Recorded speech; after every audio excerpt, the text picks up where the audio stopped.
lot. So this poster is for actually the missed cases of small for gestational age fetuses antenatally.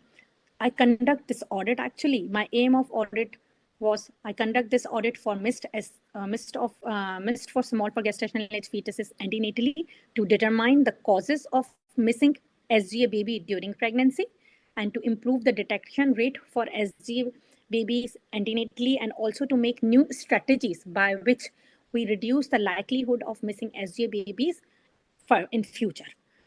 So what is SGA baby? SGA is the small for gestational age fetuses, usually who are the babies who are born with the weight less than 10 centile, according to her age or according to the gestation.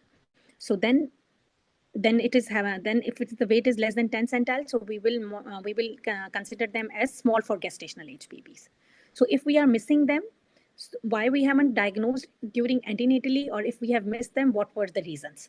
So we usually screen our mothers at booking for risk factors as per RCOG guideline and then refer them according to the serial scans for further surveillance. So if we find out that they have a risk factor for having the small baby, already we will put them for serial growth scans. But if we'll see they don't have any of the risk factor, so they will not be for the serial growth scans. So how we follow them? We follow them on the customized growth chart, where customized growth charts were made according to the maternal characteristics and the previous obstetric history. And then we plot the growth of the baby. As you can see on the chart, first one on the right side, there is a growth chart. On that, we will plot the growth of the baby usually. And then the method, I just did the retrospective data collection for the 6 month from January 1st, 2023 to 1st June 2023. And then total cases were around 46, which I find out were SGA's baby. And then 4 cases, 4 were, I didn't get the record for 4 babies. Then I continued with the 42 records for further analysis and evaluation.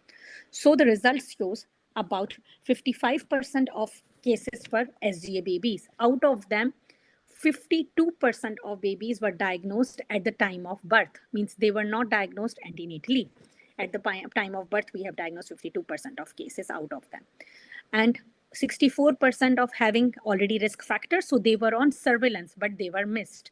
So how they were missed, that was the problem. And 33% were having no risk factor. Around 14 out of 42 have no risk factor, and 28 out of 42 having a risk factors. So 95% of patients having growth scans. So whatever patients were not even diagnosed, they were under growth scan surveillance, but they were missed. So we found out that what was the problem, why they were missed.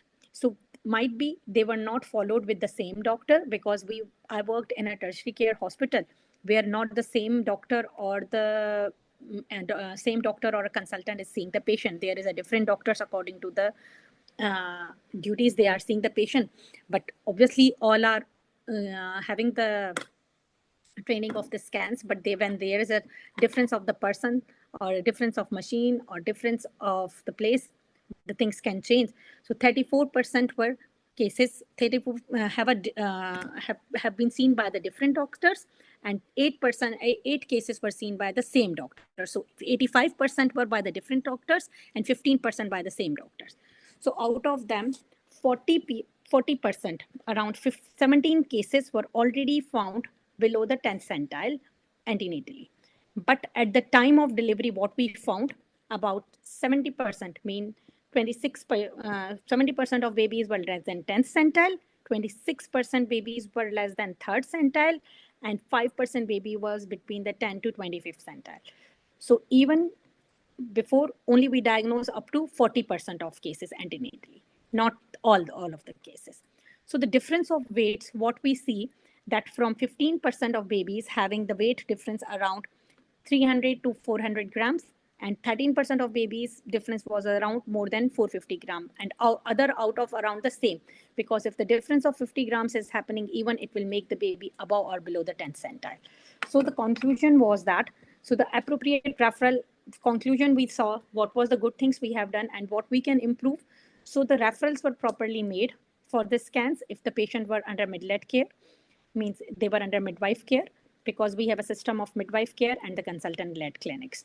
So appropriate referrals and scan frequency was achieved about 38 out of 42 patients. And the growth scan were completed and they were plotted on the growth scans, but only the difference of the doctors, or might be the more training is required by the doctors and the people who are doing the scans. So the detection can be improved. So we recommended that we can put more frequent training for our doctors and the sonologists to improve it, to improve the diagnosis of small for gestational age fetuses. Thank you. This was my audit report, and then we are planning to review it again and to see how it's working after 2024 and 2025. Thank you so much for listening me, and I'm thankful for the organizers for giving me a chance to present my poster and my audit.